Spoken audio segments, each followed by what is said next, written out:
अस्सलाम वालेकुम। आज हम बात करेंगे कि मेल और फीमेल कैट का डिफरेंस किस तरह से कर सकते हैं और किस तरह से आप कैट जो है वो सिलेक्ट कर सकते हैं अपने लिए। तो इस वीडियो को लास्ट तक देखिएगा ताकि कोई भी पॉइंट जो है वो मिस ना हो। किटन जो होते हैं ये बहुत ज़्यादा क्यूट होते हैं जब ये छोटे होते हैं और बहुत जल्दी जो है लोगों को अपनी तरफ अट्रैक्ट कर लेते हैं, क्योंकि ये बहुत ज़्यादा प्लेफुल भी होते हैं। तो जब किटन जो होता है वो 5 से 6 माह का हो जाता है तो ये अडल्ट होना स्टार्ट हो जाता है। मतलब जो फीमेल कैट होती हैं ये मोस्टली 7 से 8 मंथ पे जो हैं वो हीट में आ जाती हैं, और जो मेल कैट होते हैं वो जो है मैक्सिमम जो है 12 से 18 माह के दरमियान जो हैं वो अडल्ट हो जाते हैं। तो अगर आप कोई किटन खरीद रहे हैं तो वो बहुत जल्दी आपके साथ अटैच हो जाता है, और जब आप बहुत छोटा किटन लेते हैं तो आपने उसकी डिवर्मिंग और वैक्सीनेशन का ख्याल ज़रूर रखना होता है, क्योंकि ये किसी भी किटन और कैट के लिए बहुत ज़्यादा ज़रूरी होता है उसको वायरल इन्फेक्शन से बचाने के लिए।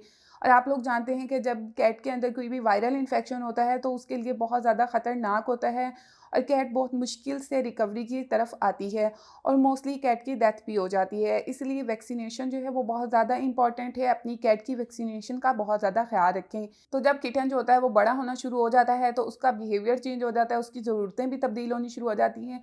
और इसके साथ कि आपने किटन की डिवर्मिंग और वैक्सीनेशन का बहुत ज़्यादा ख्याल रखना होता है। आपने उसकी टाइम पे वैक्सीनेशन ज़रूर करवानी है। आप लोग जानते हैं कि कैट के लिए जितने भी वायरल इन्फेक्शन हैं बहुत ज़्यादा लीथल होते हैं। अगर कैट एक दफ़ा उसको वायरल इन्फेक्शन हो जाए तो बहुत मुश्किल होती है उसकी रिकवरी में, और सम टाइम क्या होता है कैट की डेथ भी हो जाती है। इसलिए मैं आप लोगों को बार-बार यही बोलती हूँ कि कैट की वैक्सीनेशन का बहुत ज़्यादा ख्याल रखा करें और हर 3 से 4 माह बाद कैट की डिवर्मिंग भी ज़रूर किया करें। और नेक्स्ट हम बात करते हैं किस तरह से आप कैट सिलेक्ट कर सकते हैं अपने लिए। अगर तो आप बहुत ज़्यादा बिज़ी इंसान हैं, मतलब आप जॉब करते हैं और घर आके आप अपना घर के काम भी खुद करते हैं, तो आपने कभी भी जो है वो मेल कैट को सिलेक्ट नहीं करना। आपने हमेशा जो है वो फीमेल कैट को सिलेक्ट करना है, क्योंकि फीमेल कैट जो होती हैं बहुत ज़्यादा इंडिपेंडेंट होती हैं और काफ़ी देर के लिए जो है अकेला रहना पसंद करती हैं। लेकिन जो मेल कैट होते हैं इनको बहुत ज़्यादा ये सोशलाइज़ होते हैं, इनको आपकी टाइम की केयर की बहुत ज़्यादा ज़रूरत होती है। तो अगर आप जो हैं फ्री हैं, मतलब आप जॉब नहीं करते, ज़्यादा टाइम घर पे ही गुज़ारते हैं और अपने पेट को ज़्यादा टाइम दे सकते हैं, तो आप एक मेल कैट सेलेक्ट कर सकते हैं। और इसके साथ ही जो सबसे बड़ी प्रॉब्लम होती है, जो मेल कैट होते हैं, ये बहुत ज़्यादा स्टे करते हैं जब ये अडल्ट हो जाते हैं। तो उससे क्या होता है जगह-जगह पे ये मार्किंग छोड़ते हैं अपनी, और उससे बहुत ज़्यादा स्मेल आती है। अगर तो आप लोग ये चीज़ें बर्दाश्त कर सकते हैं तो आप मेल कैट को सेलेक्ट करें। और फीमेल कैट में क्या होता है कि जब वो हीट में आती है तो बहुत ज़्यादा शोर करती है, लेकिन वो कभी-कभी जो है वो हीट में आती है, मतलब जो साल में 3 से 4 दफ़ा वो हीट में आती है। और मेल जो होते हैं वो मोस्टली जो है वो स्प्रे करते रहते हैं, क्योंकि उनके अंदर टेस्टोस्टेरोन लेवल जो होता है बहुत ज़्यादा होता है।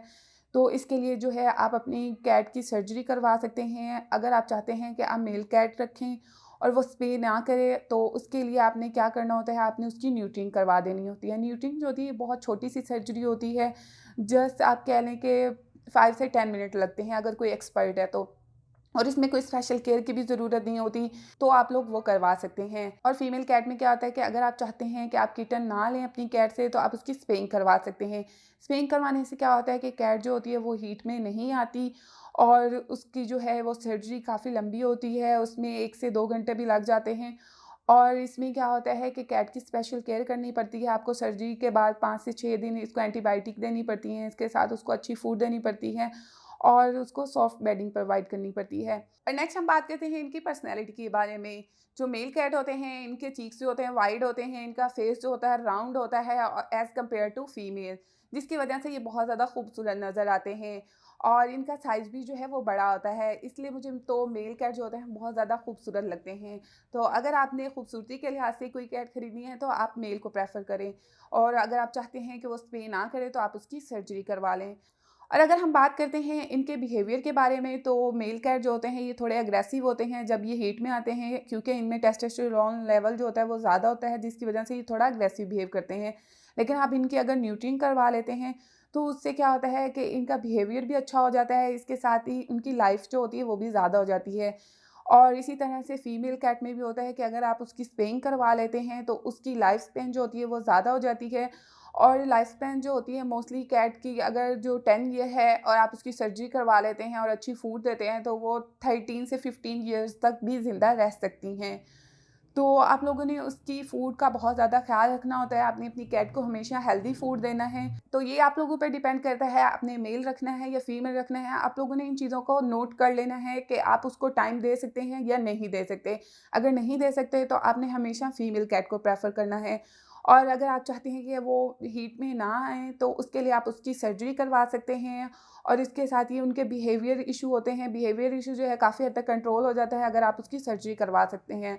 तो मैं उम्मीद करती हूँ आप लोगों के लिए ये वीडियो काफ़ी हेल्पफुल होगी। और अगर आपने मुझसे कोई भी सवाल करना हो तो आप मुझे कमेंट कर सकते हैं, इंस्टाग्राम पे मैसेज कर सकते हैं, नए-नए टॉपिक सजेस्ट कर सकते हैं। Thanks for watching. अल्लाह हाफ़िज़।